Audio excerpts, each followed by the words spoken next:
Hello and good day to wherever you are joining us today on this very special day, Monday, 8 March 2021, and International Women's Day. Happy International Women's Day to all the fantastic women out there and, of course, here in the room.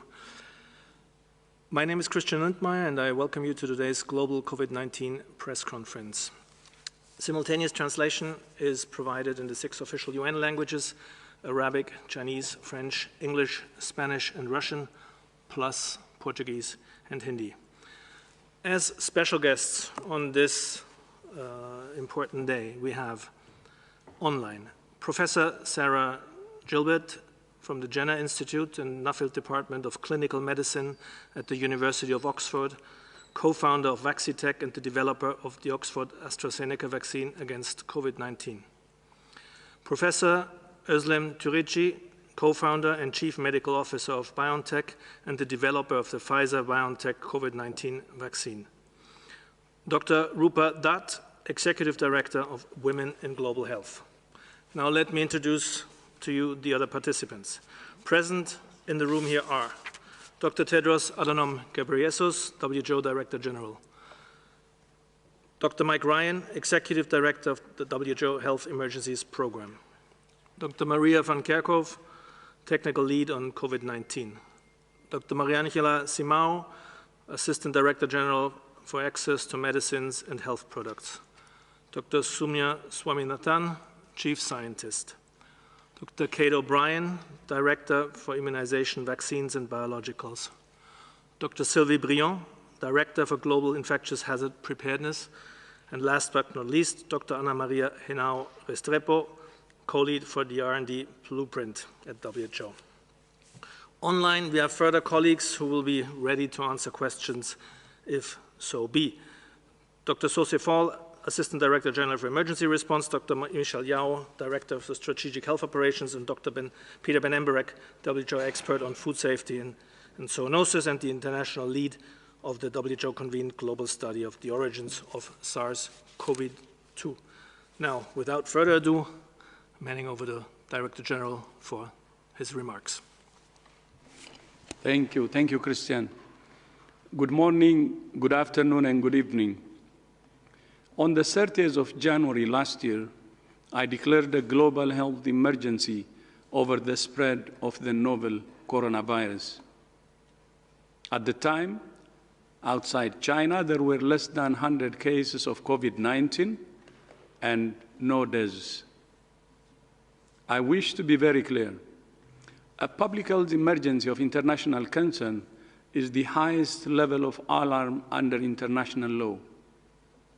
Over the next days and weeks, we continued to sound that alarm loud and clear, and we continued giving countries the strategies, the guidance, and the tools they needed to prepare for, prevent, detect, and respond to the spread of this new virus. On the 5th of February, we started our daily press conferences informing the world about the risks this new virus posed and the steps that governments and individuals needed to take to stay safe. We continued to warn that the world had a narrow window of opportunity to prepare for and prevent a potential pandemic. One of the things we still need to understand is why some countries acted on those warnings while others were slower to react. In the following weeks, the number of affected countries and the number of cases globally grew rapidly, which led us to describe COVID-19 as a pandemic on the 11th of March last year. But we must be clear that that was not the moment at which we sounded the highest level of alarm. That moment was on the 30th of January. Right now, WHO's focus is on supporting all countries to end the pandemic, including with vaccines and the public health measures that have been the bedrock of the response for 15 months. We have come so far. We have suffered so much, and we have lost so many. We cannot, we must not squander the progress we have made. We have the tools to control the pandemic, but we can only do it if we use them consistently and equitably. Science, solutions, and solidarity remain our guide. There are no shortcuts. As you know, today is International Women's Day.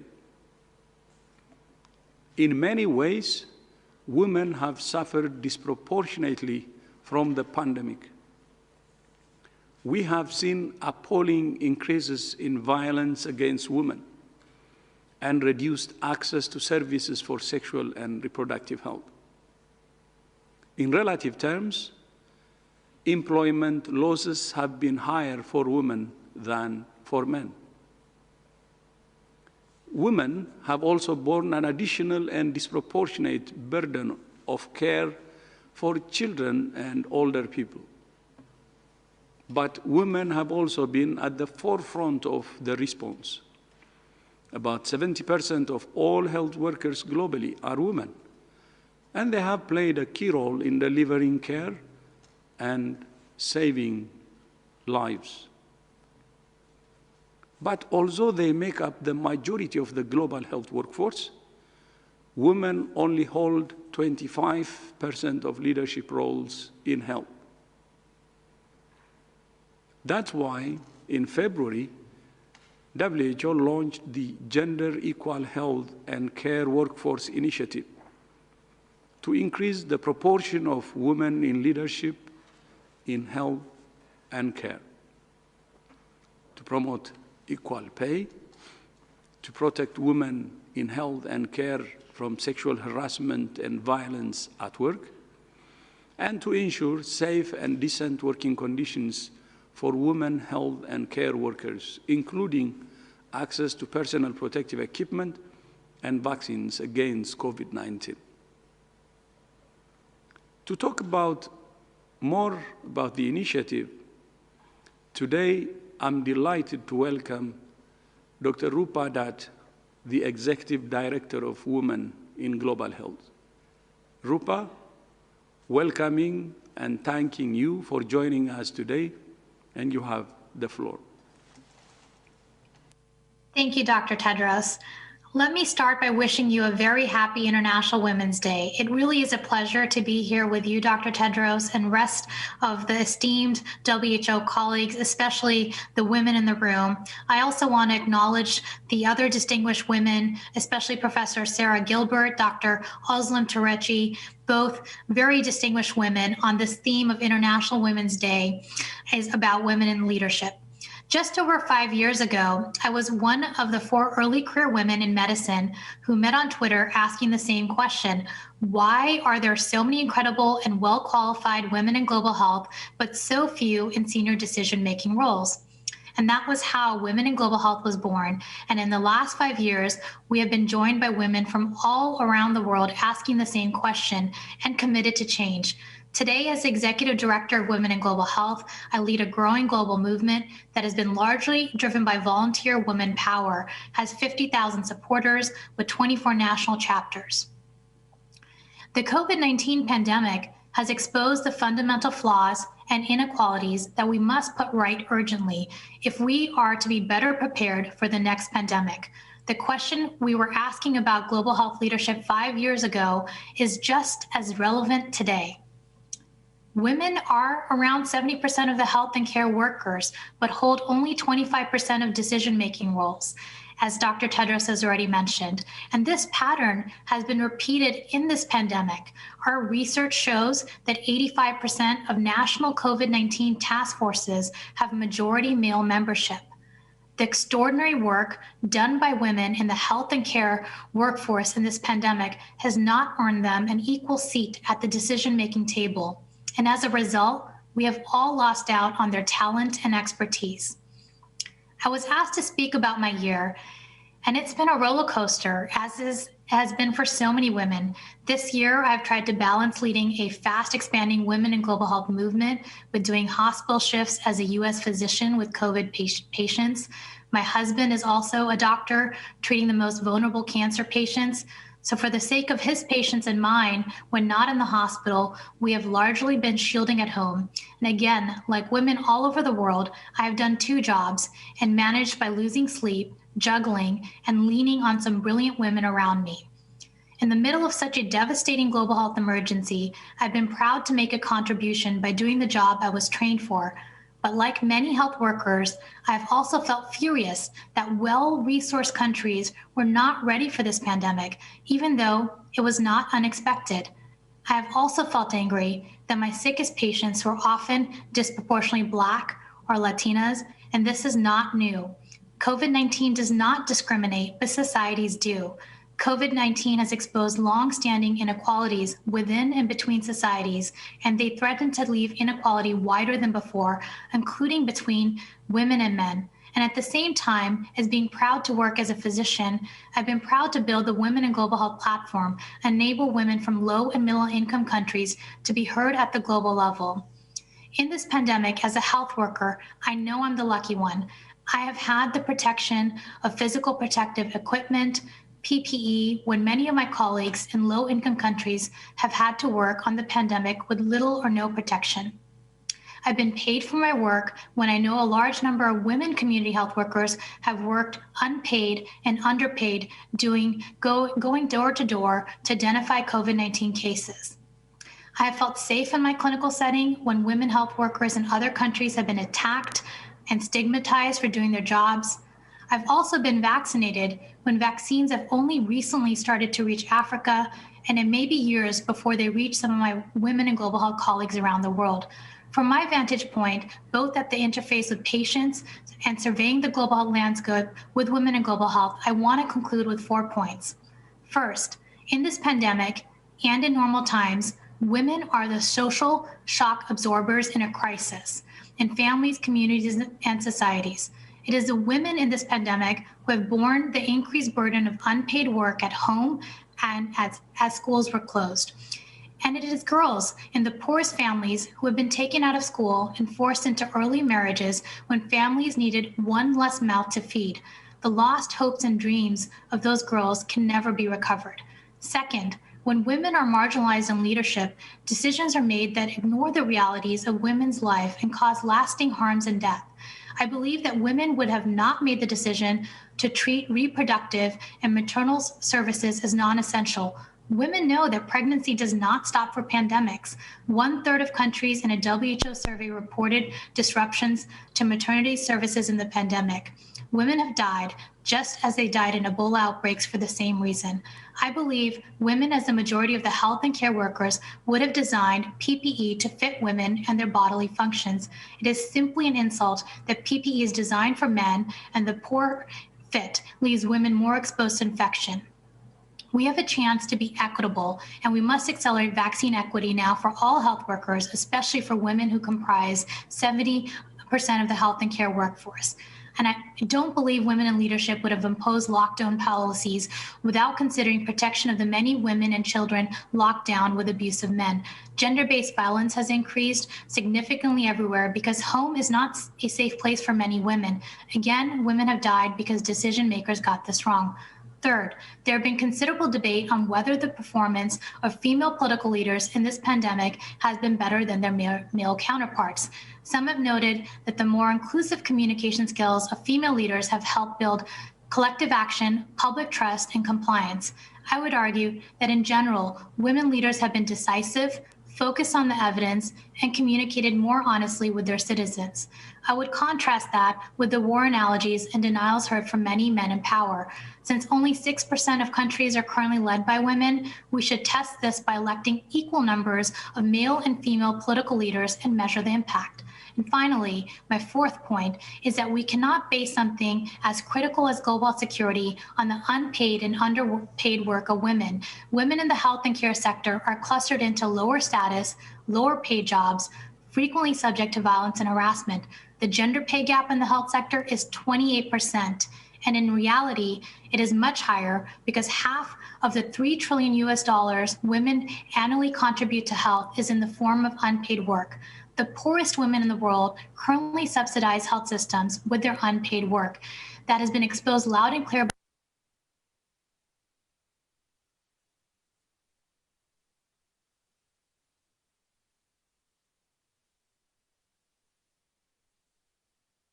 this initiative in partnership with the World Health Organization and the government of France.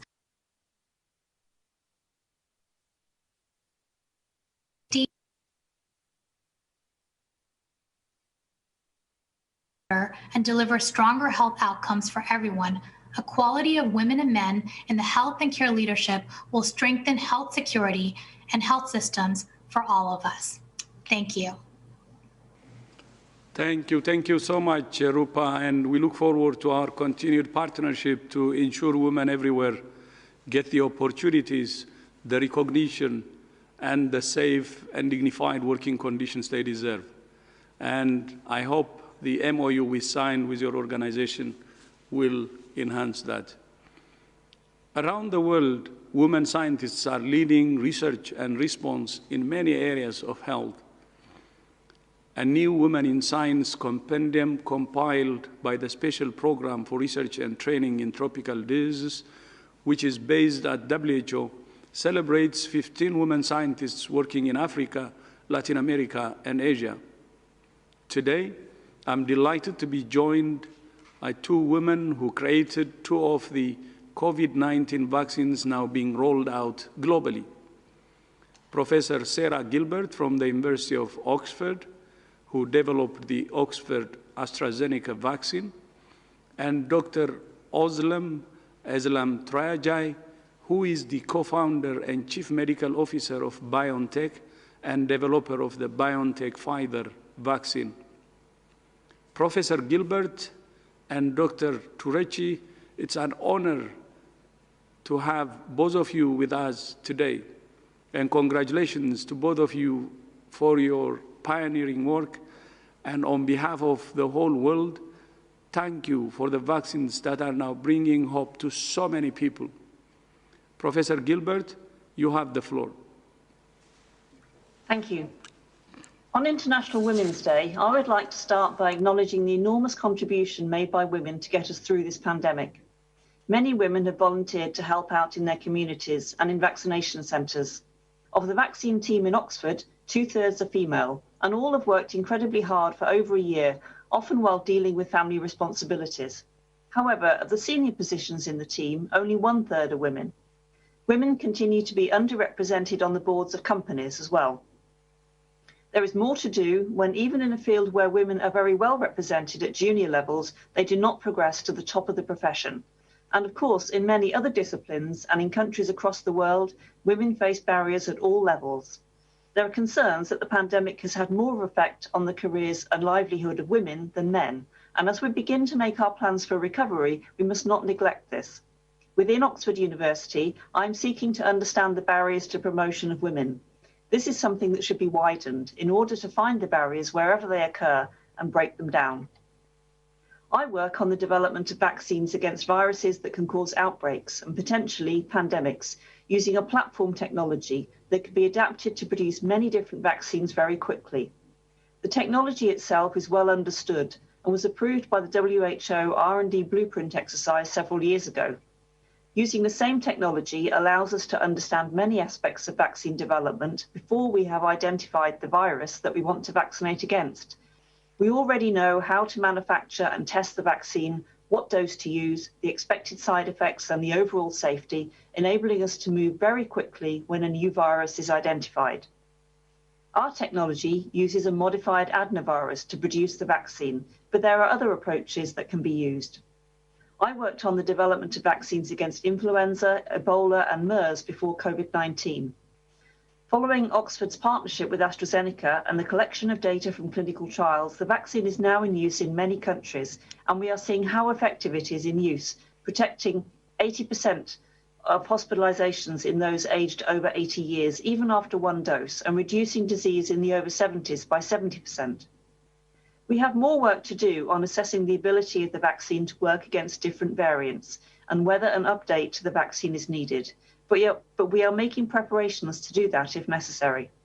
We are continuing to monitor immune responses in those vaccinated so that we can assess when a booster might be needed. As vaccinations are rolled out around the world, with the most vulnerable being protected first, we need to continue to monitor virus transmission and apply all available measures to reduce it, to protect those not yet vaccinated and reduce the chances of new variants arising. And to increase the amount of vaccine doses that can be delivered across the world, I encourage vaccine manufacturers to form new partnerships in diverse geographical locations to manufacture, fill and distribute vaccines that are already approved. We need to work together and use all available resources to do this. Thank you. Thank you. Thank you so much, Professor Gilbert. Dr. Troje, over to you. Thank you so much, Director General, and thank you also for this opportunity to join my sisters, not in crime, but in crisis, in this discussion. It's a pleasure times two, firstly, because it is by the WHO DG, second, because it's at International Women's Day. Both stand for causes which are very close to my heart. I'm a wanderer between three worlds. As a trained physician, I grew up in patient care. As an immunologist, I'm deeply rooted in academic science. And as an entrepreneur who has founded companies, I'm immersed in the biopharm industry and in the private sector. In all of these three worlds, the lack of gender equality is obvious every day. The higher the ranks, the disproportionate the representation of women, the higher the ranks, the more value-destroying the lost opportunity of mobilizing precious talent. We are in the midst of a global health crisis now, a crisis of a scale and pace that is unprecedented in modern times. And sadly, as already noted by the Director General and by Rupa, the pandemic has exacerbated the challenges women habitually face. In times of crisis, as in times of war, there is a side effect, namely the side effect that all hands are needed on deck, which means inclusion out of desperation, call to action of those who otherwise are excluded. In this current crisis, women have followed the call, as they always do, and stepped up. As a consequence, we see women at the forefront in the fight against COVID-19, as leaders and also as comrades. Three of those women, Rupa, Sarah, and myself, have the honor and the pleasure to be here today. Not because we are the exceptions, but because we represent the many women who have assumed outsized roles responding to COVID-19, including as frontline healthcare workers, as mobilizers in their communities, as vaccine developers, policy makers, and caregivers at home. At BioNTech, we are fortunate. We have 60 nations under our roof, and women make up 54% of our total workforce. At 45%, women account for almost half of our top management. And we like to think that being a gender-balanced team has been critical for making the seemingly impossible possible, for develop a COVID-19 vaccine within 11 months without shortcuts. I personally feel prepared to continue the marathon to conquer this global health crisis with the women in my company and the passionate and hardworking women worldwide being part of the COVID-19 response. This is why I very much want to see women enabled today and also tomorrow. Speaking of COVID-19 response, let me for a moment share with you some personal thoughts about the pandemic in a broader context. The grand mission is to achieve herd immunity. And until we have achieved it, to follow SARS-CoV-2 transmission protective measures. The last 14 months have brought us closer to this aim. Several vaccines are authorized, approved, are being rolled out.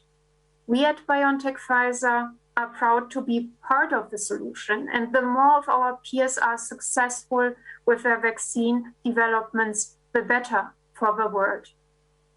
There are those unknowns about which people are concerned, and I would like to briefly touch upon them. One is the duration of protection.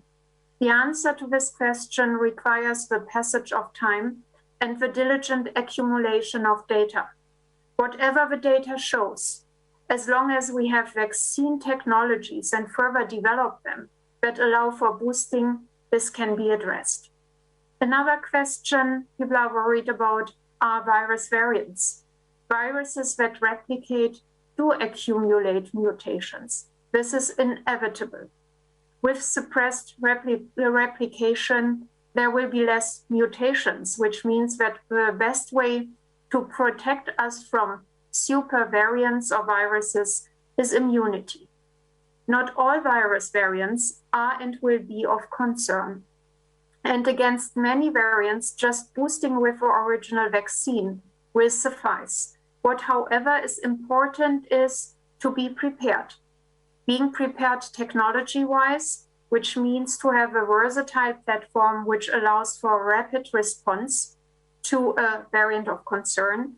Being prepared process-wise, which means to have the blueprint for execution ready on the shelf. And being prepared to make informed decisions, which means to have a clear, scientifically sound definition when a variant is of concern and should trigger an aligned vaccine adaptation. Now that vaccines of high efficacy backed by data are available, and more of them will soon, the most important next milestone for all of us is broad, global, equitable rollout. Mission herd immunity means no one will be safe until everyone is safe, across genders, ethnicities, economies, and nations. This requires building, expanding, upscaling production capacities, improving supply chain conditions, securing funding, adapting to diverse regional transportation and health infrastructures and policies, and much more. And it importantly also means dealing with complex geopolitical, global ethics, and societal frameworks which already pre-pandemic reflected inequalities. And with this, the true grand challenge is to ensure collective action and global solidarity, first and foremost. Let me end with wishing all of you a happy Women's Day. May the celebration of the next one be under conditions of normality, a better normality that is gender inclusive. And this is up to us to achieve. Thank you. Thank you so much. Tashakkur ederim, Dr. Turejay. And thank you once again to you and Professor Gilbert for the incredible contribution you have made. Finally, to mark International Women's Day, WHO is today launching a new global breast cancer initiative to reduce mortality from breast cancer by 2.5% every year until 2040, saving 2.5 million lives. Breast cancer has now overtaken lung cancer as the world's most diagnosed cancer. Survival 5 years after diagnosis now exceeds 80% in most high-income countries. But survival rates are much lower in lower-income countries. There is much we can do to save these women's lives.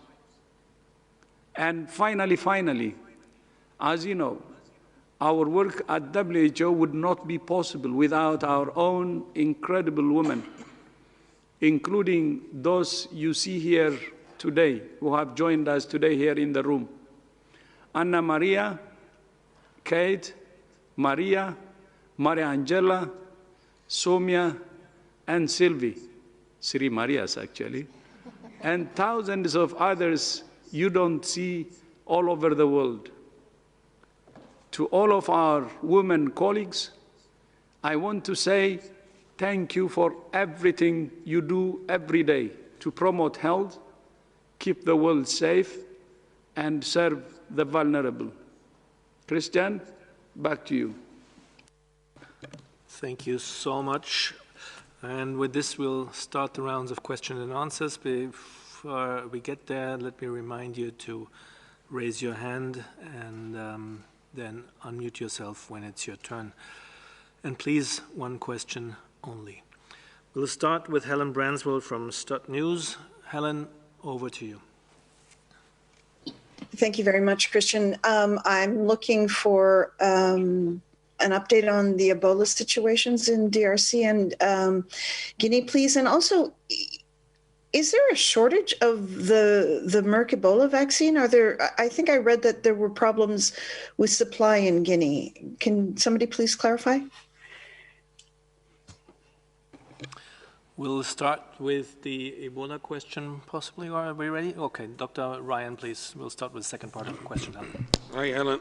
I think Sosair Michel will give you the update, but my understanding is we don't currently have an issue with vaccine supply. To my knowledge, we have nearly 33,000 doses of vaccine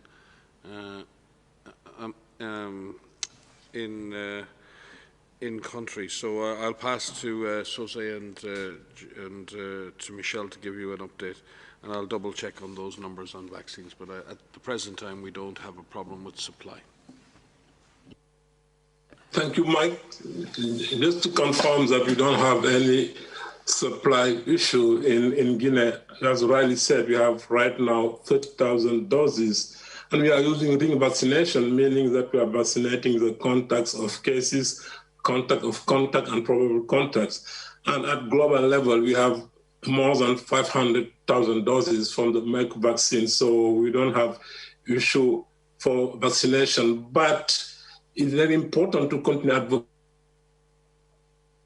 at global level, because we have seen when the global community come together how we can be strong and provide more tools for public health in general.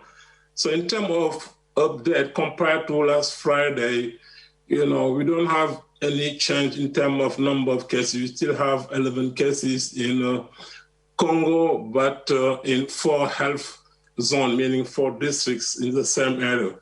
And for Guinea, we still have 18 cases, as we reported last week, including 4 probable cases. And what is important is really to continue, for example, in Guinea, improving some of the key performance indicators, like the number of alerts coming from the community, including the number of death alerts, because we want to make sure that we can test the maximum of alerts coming from the community in terms of deaths and probable cases. This is extremely important.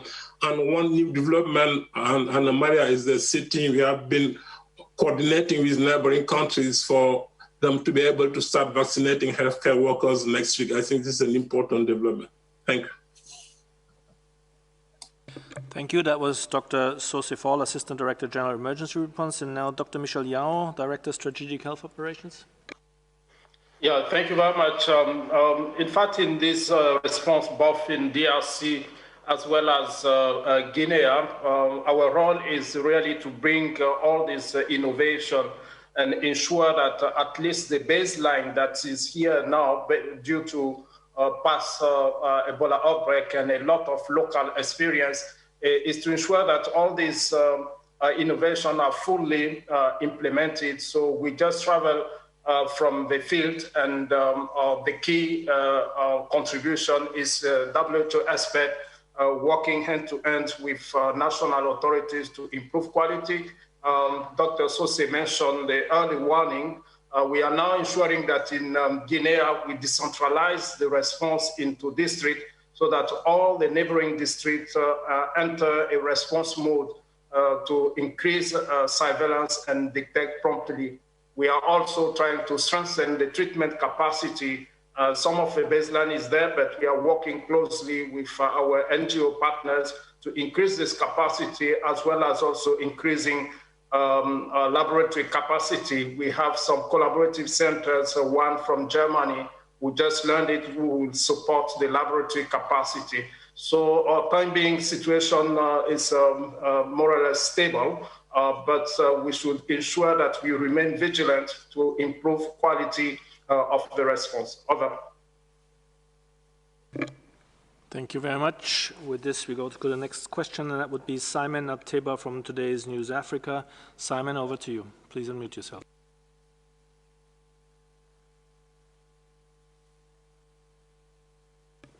Simon, do we still have you? Please. Yeah, thank you for taking my question. This is Simon Abteba for Today News Africa in Washington, D.C. I would like to know if the WHO is still using the WHO COVID-19 app to help vaccine acceptance, fight fake news, and share the right information, especially in Africa, the same way it did for testing and other public measures at the beginning of the crisis. Do you still have that partnership with Google News, Facebook, Twitter, Instagram, and other IT companies? And has Facebook donated more money to the WHO? They just made more billions as more people work from home. Thank you. Thank you, Simon. And we'll start with Dr. van Kerkhoff. Yes, so I can start, but I think others should supplement to this because there's a number of ways in which WHO has been working to get good information, high-quality information out about the virus, SARS-CoV-2 virus, the disease that COVID-19, that infection causes, and to fight against misinformation and disinformation.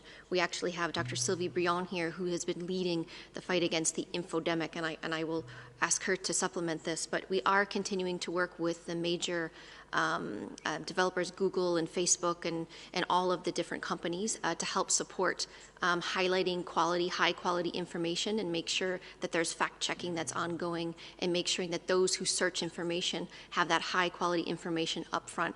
So that is a relationship that continues, and we have many people who are in the room who are in our communications department who are working with that relationship day in and day out to make sure that we find innovative ways to get good information out to everyone who needs it. Sylvie?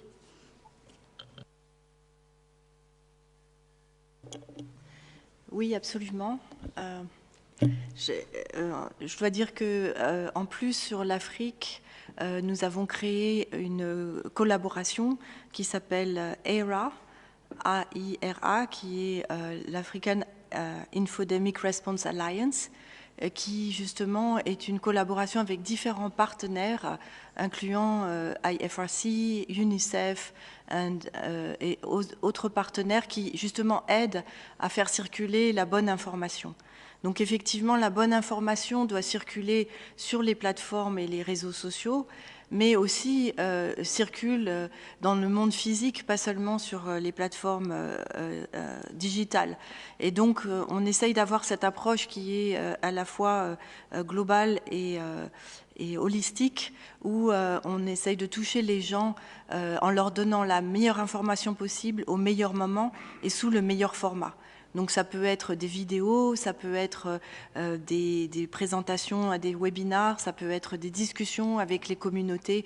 Donc on a plusieurs formes pour faire passer cette information. Et effectivement, l'OMS a toujours des relations très proches avec les plateformes numériques, Google, Facebook et autres, pour travailler de concert et faire en sorte que la bonne information puisse aller aussi vite que la mauvaise information, parce qu'on a vu depuis cette pandémie que malheureusement, c'est souvent les informations qui sont inadaptées ou un peu mal interprétées qui circulent malheureusement plus vite que les bonnes informations. Donc on essaye d'accélérer justement l'accès à l'information, autant que ce qu'on essaye d'accélérer l'accès aux bons vaccins et l'accès aux autres méthodes pour lutter contre cette maladie. Dr. Ryan.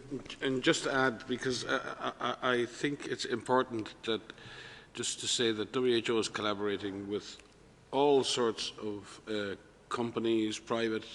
We're dealing with private and public sector, academic sector. We're dealing with startups. We're dealing with major global players when it comes to managing how we get information out to people, how we deal with the infodemic, how we deal with developing new digital tools. We're currently working on digital vaccination certificate, AI-driven epidemic intelligence, AI-driven social listening tools, and many other things. So WHO's role is not to develop these things. Our job is to be, in a sense, the convener, to bring together policymakers from around the world, to decide where the gaps are, and then find the institutions, both public and private, who can help us to fill those gaps with an equality approach to doing that, so we can transfer technologies and transfer and absorb some of the wonderful new technologies that are developing, be it in vaccines or drugs or diagnostics or information technology. So I think WHO sees information technology and our ability to use it effectively and our ability to manage and use information effectively has been a massive weapon against pandemic diseases, but also as a huge platform to deliver primary health care, to deliver universal health care. So I think WHO has really emerged during this pandemic and under Dr. Tedros' leadership is really trying to leverage and exploit the digital revolution for health and for health equality. Thank you very much. With this, we move to the next, Robin Miller from AFP. Robin, please unmute yourself. Thank you. Dr. Tedros, as you said, it's now coming up to 1 year since you first used the term pandemic to describe the situation, although the highest level of alarm available to the WHO had been declared already in January. And as you said, some countries were slow to react to that. On reflection, a year on, do you think if you'd used the term pandemic sooner, it would have made any difference to how those countries reacted? Thank you.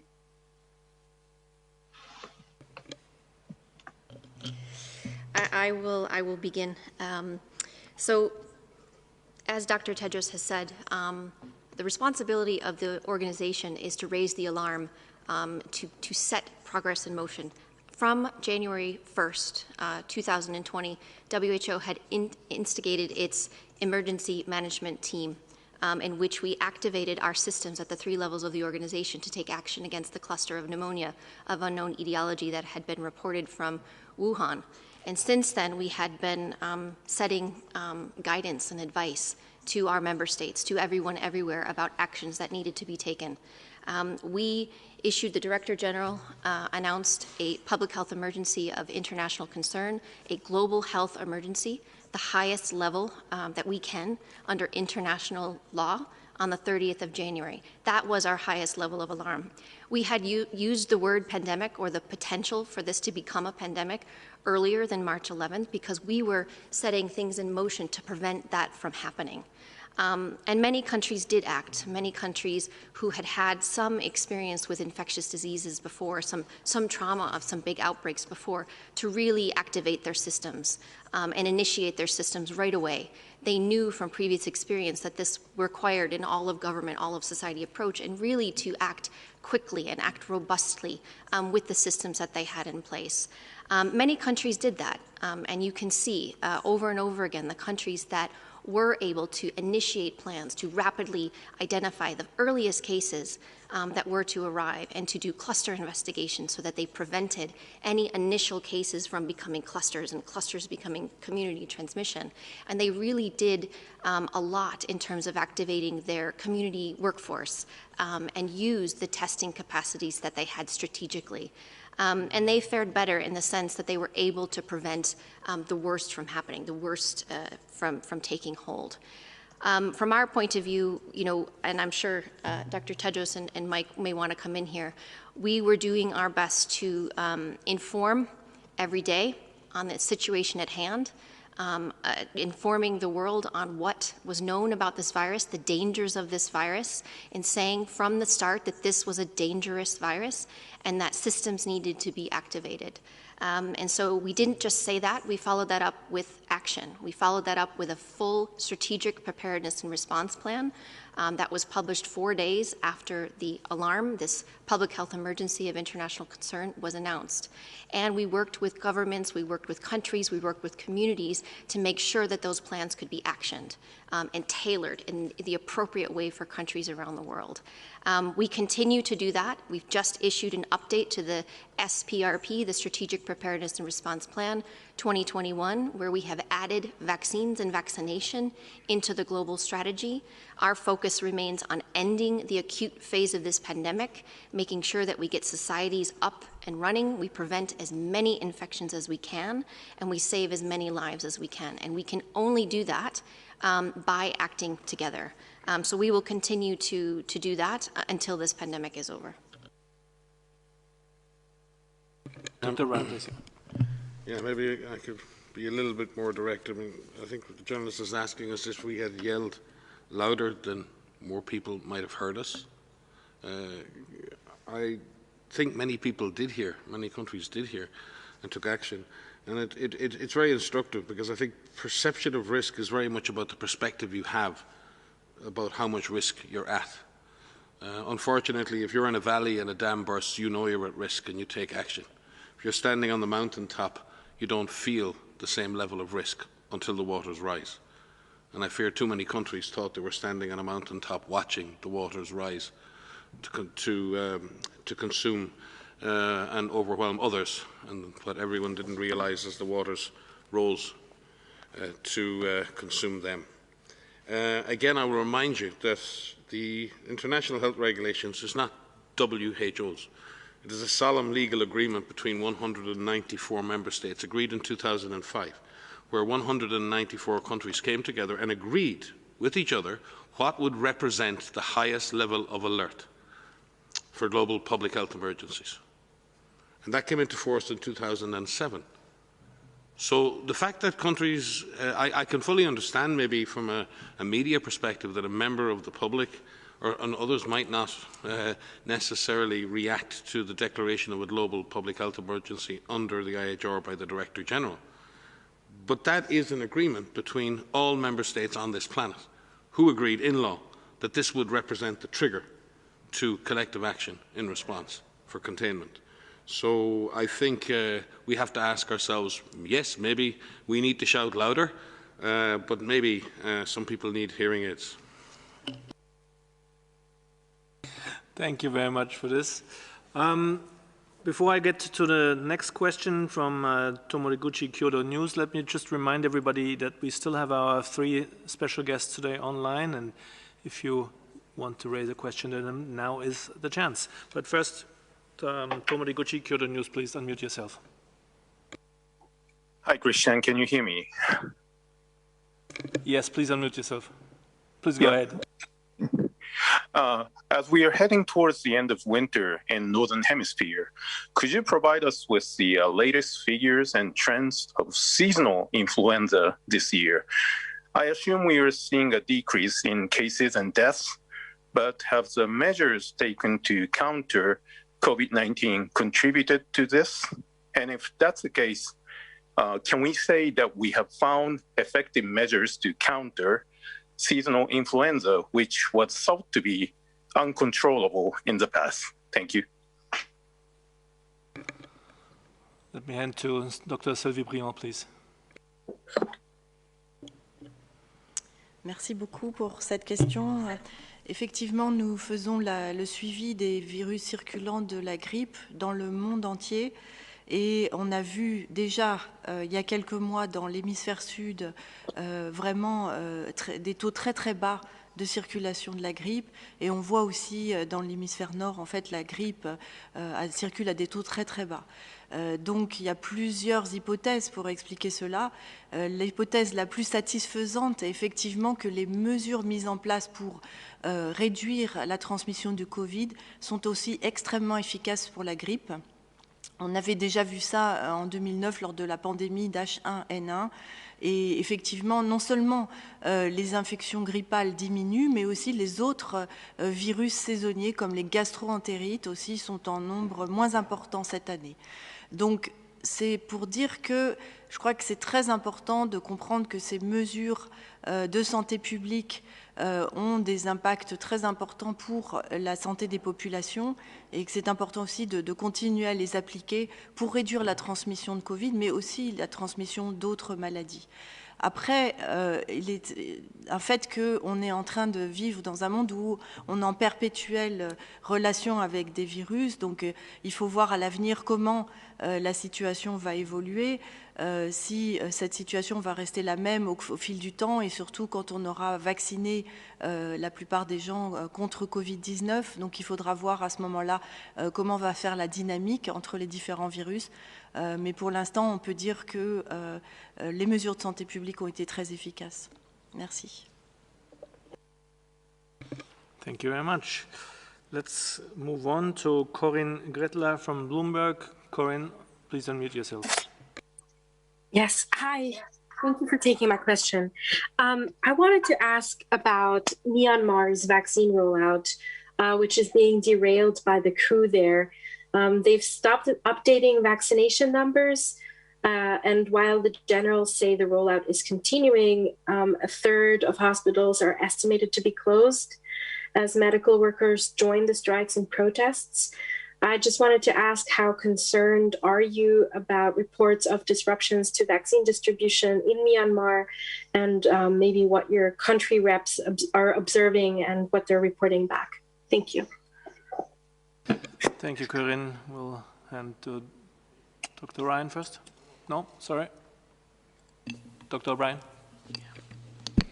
Thank you for that. I think the first thing to emphasize is what the Director General has said over and over again, that the response to the pandemic needs to be a public health response, and we need to take out of that response any politics. Clearly, for any setting that is in conflict, a vulnerable setting, a fragile setting, the risk to the population of the cessation of services or the slowdown of services or danger in getting services is of enormous concern for the control of the pandemic, especially as we're in the early phases of vaccine rollout.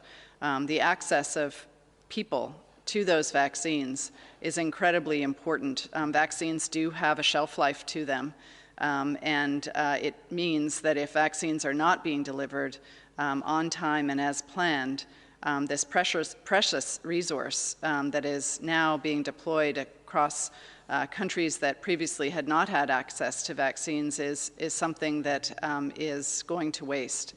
So the concern for people in all countries who are in conflict settings is of high concern for us, and we will continue to monitor this and call really for the continuation of services for people, not only vaccination for COVID vaccines, but also the other life-saving services, the other life-saving essential services, including vaccination against other deadly diseases for which we do have vaccines. Thank you. Perhaps there are others. Mike, maybe you want to comment. No, thanks, Kate. No, spot on. I think Kate raises a much broader issue. It's not just about the commodities like vaccines. It's about the health infrastructure. It's about the health workers. The health system is a complex thing. It requires the efficient delivery of primary healthcare services at the lowest possible level in the system. That requires trained workers working in safety with the proper training, with the right tools, be it a vaccine or be it a drug, be it something to treat malaria or something to treat TB or a vaccine to prevent a childhood illness or even COVID.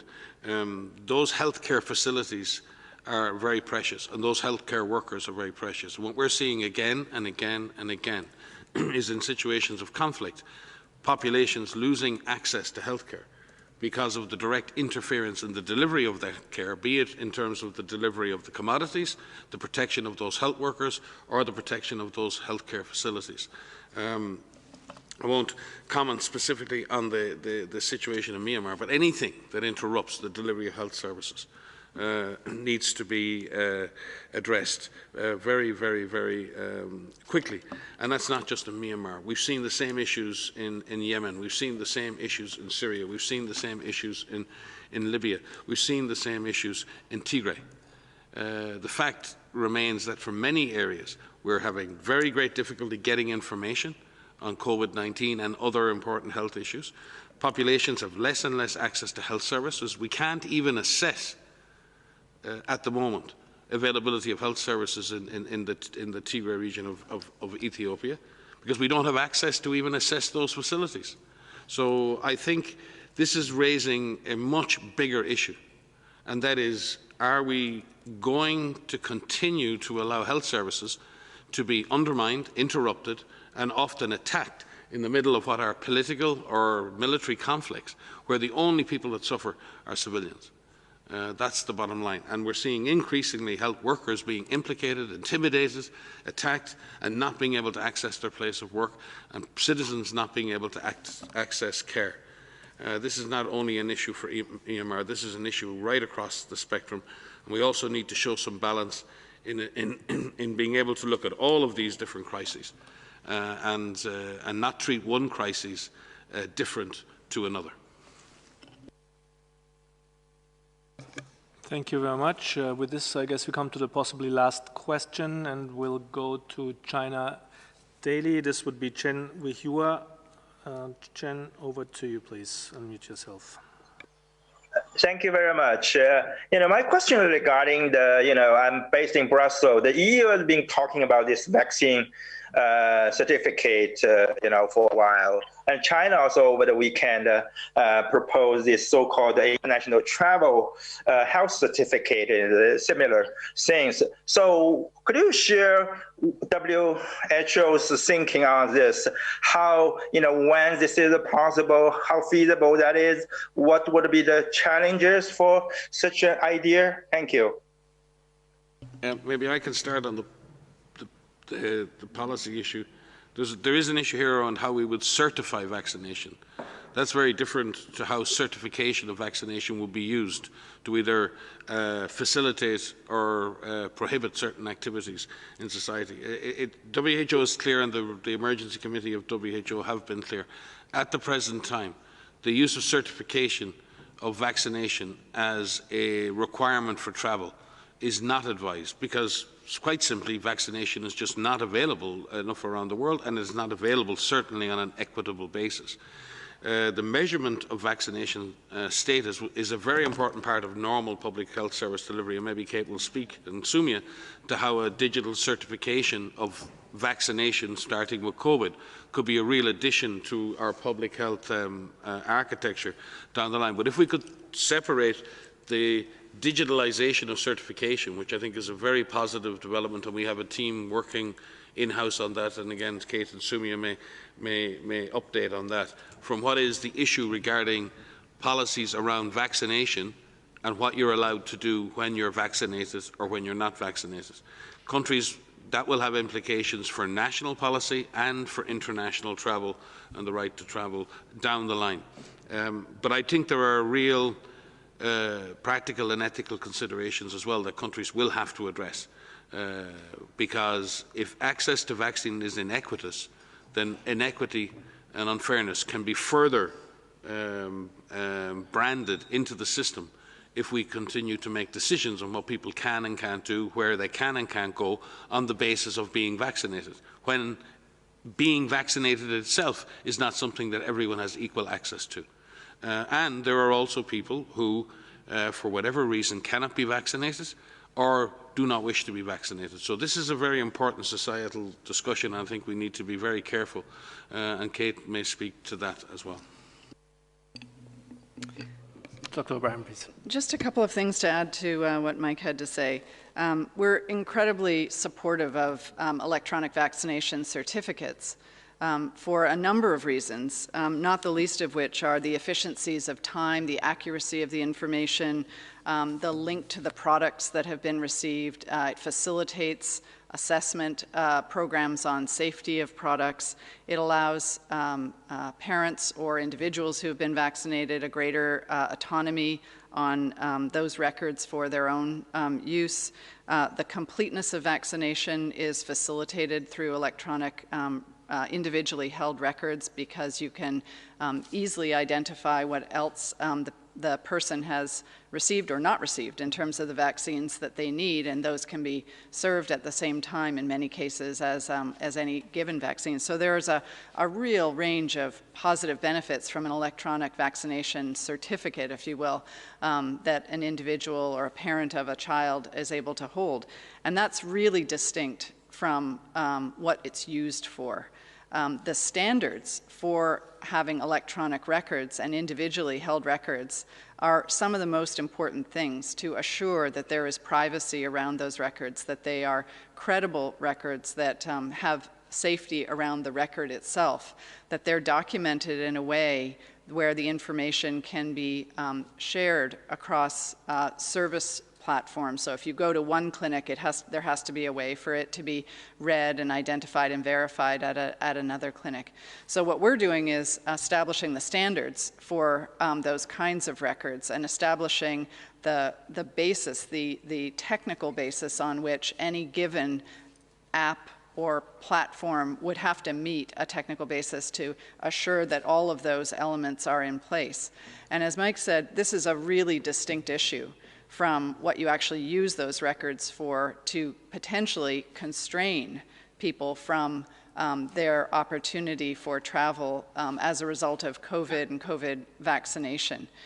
So I won't repeat what Mike said, but we really want to make the distinction between the benefit that we see for individual electronic vaccination records for the program of vaccination and individual use, and then this distinct issue around using it for the purpose of a requirement on travel.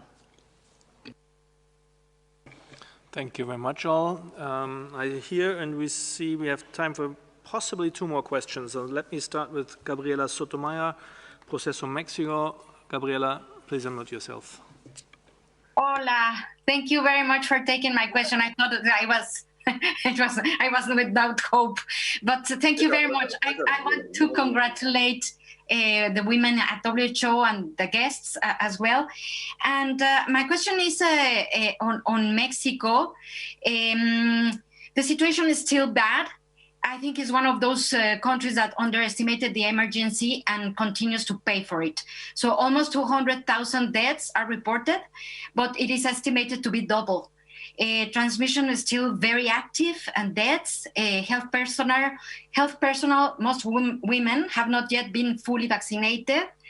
Well, violence against women, we don't have anything to celebrate. There are like 10 femicides every day in the country. So, what is the forecast? What is your assessment? And also, if you have information, up-to-date information on the variants in the country. Thank you. Let's start with Dr. Van Kerkhove. So, hi, thanks for the question. So, indeed, circulation is still quite high in Mexico, but the trends are reducing. And I know at a national level, we can say that, and it varies by the locality within a country, and that's true in all countries. But seeing trends go down is a good sign. It doesn't mean that there's not more to do. And as you know, Gabriela, it's all about this comprehensive approach that countries are applying. It is never, never too late to turn it around, and many countries have done that. Mexico is showing us that they can reduce transmission with a comprehensive approach, making sure that testing is strong and that you have a good testing policy that's linked to public health action, making sure that cases are cared for. We do see reductions also in mortality in Mexico, and also we've had globally for the 6th consecutive week, we've seen a decline in deaths across the world, and that is largely due to stronger clinical care, patients entering the clinical care pathway earlier and receiving the care that they need. Again, here we still have a long way to go. But I think it's really about making sure we stay the course and we make sure that even though we have vaccines and vaccinations coming online, we still adhere to the individual level measures, the physical distancing, the mask wearing, hand hygiene, respiratory etiquette, avoiding crowds, following local guidance. If you can work from home, if you are in a profession where you can work from home and you are supported by your company to work from home, continue to do that. We also need to ensure that communities are able to adhere to the local measures that are being recommended. It's very easy to say to do something, but if communities aren't enabled to be able to do that, then it becomes obviously very, very difficult for them. So it's really important that that decline in incidence continues to decline, and we don't let loose in terms of our individual level measures and our community level measures. With regards to the virus variants, there are a number of virus variants that WHO and the world is monitoring, these variants of concern. I don't have the specifics on the variants of concern circulating in Mexico, but globally there are a number of variants that we are tracking. Each of these variants of concern, the B.1.1.7, first identified in the United Kingdom, the B.1.351, first identified in South Africa, and the P.1 variant that was first identified in Japan but is circulating in Brazil. Each of these virus variants have been found to have increased transmissibility, which means that it has a mutation that allows the virus to bind to the cell more readily, and it can infect more people. If you have more cases, then you will have more hospitalizations, and that will put a burden on the healthcare system, which could in turn result in more deaths. So it is important that everything that we do, virus variants circulating or not, we stay the course and we make sure that we adhere to the individual level measures. These measures of public health and social measures, the infection prevention and control, in health facilities as well as outside of health facilities, work against all of the viruses that are circulating, whether they are virus variants or not. And it's important that everybody out there know that, because you have some control over what you do, and you can take measures to keep yourself safe and keep your loved ones safe. And if I could just add, I mean, the trend in Mexico has been gradually downwards, and it's been consistently downwards, both in terms of death and cases, but it's still, you know, we're still seeing around 10,000 cases per day, so it's still remarkably high. The good thing, I think, the health system in Mexico has coped. I think nearly 72% of general COVID beds are available, and about the same percentage, slightly less, of beds with ventilators. About 70% of ventilation or high support beds are still available. Also, Mexico has administered, I think, about 2.6 million doses of vaccine so far. So Mexico has commenced the vaccine journey. One of the downsides is that the surveillance system still remains probably underactive, with 31% of all tests being positive, which gives you a sign that that positivity rate, that there's probably still under-detection of cases despite the relatively high numbers. But it's good to see the deaths falling as well as the cases. It's good to see that the hospitals are coping. But it's been a very, very long journey for Mexico. It's been very, very tough, as it has been for many Central and South American countries. I mean, we're here at the presser every week, and we get many questions about Brazil, but it's been tough in Peru, it's been tough in Argentina, it's been tough in Colombia, it's been tough in many Central American countries, including Mexico. Latin America has really taken a blow over the last 16 months. So again, the systems have coped. But there are many, many, many lessons to learn around pandemic preparedness and readiness for us all globally, as the DG has said. But also we need to learn the regional and sub-regional lessons. What are the things that made our systems cope? What are the things that made our systems not cope so well? So like we say many times, Mexico is not out of the woods by any means.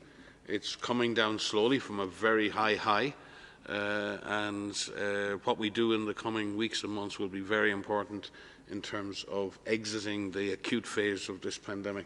Certainly getting vaccination levels up to the highest possible levels will allow the death and hospitalizations to continue to fall, but there are no guarantees on transmission unless we continue to maintain the behaviours that we all know stop this disease. Thank you both. And now we'll come to the last question, and we'll go to Donato Mancini from FT. Donato, please unmute yourself. Hi, can you hear me? Yes, please go ahead. Thanks for taking my question. It's mainly for Dr. Turecci and Dr. Gilbert and whoever else wants to respond. So You've both said access to vaccines is fundamental, but we know that a big problem worldwide and one of the main barriers is actually intellectual property. So what do you think would entice stakeholders to act concretely in that sense? I know that both Oxford Astra and Pfizer-BioNTech have taken significant steps to increase access worldwide, but would you, for example, consider joining initiatives such as the WHO's CTAP? Thank you so much. Thank you very much, Donato. Let me give this first to Professor Gilbert. Professor Gilbert. Thank you. Well, I have to confess I'm not familiar with that initiative. I'm sorry. Within Oxford, we always said that we wanted to have a vaccine for the world and we wanted it to be manufactured and distributed widely. And we're very pleased to see that that is being done with many sub-licenses to different manufacturers in different parts of the world, increasing the number of doses of the vaccine that we initiated development of now being made available across the world. I don't think that just making IP freely available goes anywhere close to solving this problem, because it's not just the rights to use the technology that's needed, it's the seed stocks, the cell banks, the protocols, the assays, the standards, the reagents to do everything. This requires a great deal of support from the first company that licensed the vaccine. And this can be done, but it can't be done in a completely unlimited way. So we have to recognize that it's important we have many vaccines to use across the world, those that are licensed now, those that are still in clinical trials and will be approaching licensure. We want to see a good range of vaccines, ideally using different technologies, because that will increase the chance of having the largest number of doses available. And then what we need is that once those vaccines are manufactured, licensed and distributed, the ones that are sitting in vaccine centres actually get used to protect people, and we don't let them sit there going past their expiry date. Thank you very much, Professor Gilbert. And Dr. Tureci, please. Yes, I can only echo what Sarah has pointed out so eloquently. It is a comprehensive solution and approach we need, in particular also if it is about novel platforms and novel technologies for which even the setup of production facilities need to be expanded, and you cannot just repurpose existing facilities. So patents are one thing, but there are so many other things we have to ensure. Thank you both very much. And with this, we come to the end of our briefing. Before I hand back to Dr. Tedros for the final remarks, let me specifically thank our three special guests, Dr. Rupa Dutt, Dr. Tureci, and Professor Gilbert, and of course everybody here in the room and who was online. Also, please again note the audio files and the DG remarks will be sent shortly after this briefing, and the full transcript should be found on the WHO website tomorrow. Any other follow-ups, please contact media inquiries at who.int. Dr. Tedros. Yeah, thank you. Thank you very much, Christian. And I would like to again thank our guests today, to Rupa for your leadership, and also to Professor Gilbert and Dr. Tureci for your incredible contribution to humanity. I would like to assure you and would like to let you know that the WHO family is proud of you, and I hope the whole world is also proud of you, because you have brought the solution to address this pandemic. So thank you so much indeed. And I would like to thank all our media family also for those who have joined today. Thank you so much. And also I would like to wish all of us a happy International Women's Day. Thank you again. And one last bit, maybe final, like what I said in my speech, our translators actually have been with us for more than a year now, working very hard in several languages and helping the world to understand about this pandemic. So would like to recognize their contribution, dedication, and without them, we wouldn't have been here for more than a year now, talking to the world through you. So thank you so much to our interpreters.